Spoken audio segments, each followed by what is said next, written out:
Okay, today I'm going to be doing adding mixed fractions. So we've got 2 1/3 plus 3 1/4. We can tell they're mixed fractions because I've got a whole number with a fraction. So the first thing I'm going to do when adding them is I'm going to take my wholes and add those. I've got 2 wholes, add 3 wholes is 5 wholes, and I put that up there to remind me. So I've dealt with those. So I've now been left with 1/3 add 1/4.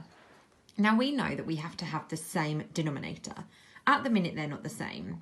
Now some people might be able to straight away think of a common denominator, some people might not. So to help us we're going to write some multiples of 3 and 4 to find a common one. So I'm just going to do a few of the 3 times table, 3, 6, 9, 12, 15, 18, and I'll do a few of the 4 times table, 4, 8, 12. Okay, so I've now got 12 for both of them. So my common denominator is going to be 12. A quicker way you can do it is multiply your denominators. So 3 times 4 is 12. So over here I do my working out. So I know that 1/3 needs to have a denominator of 12. So I think, what have I done to my 3 to get to 12? Well, 3, 6, 9, 12. I've multiplied it by 4. Whatever I do to my denominator, I'm going to do to my numerator. So times that by 4.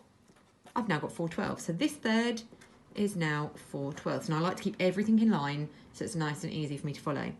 So I've now got to change a quarter into 12ths.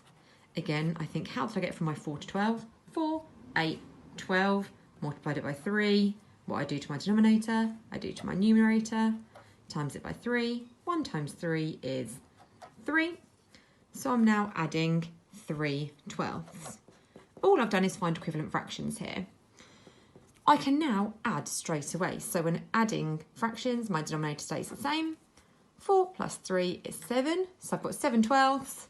Add my 5 wholes from earlier. I've now got 5 wholes and 7 12ths. I'll show you one more example.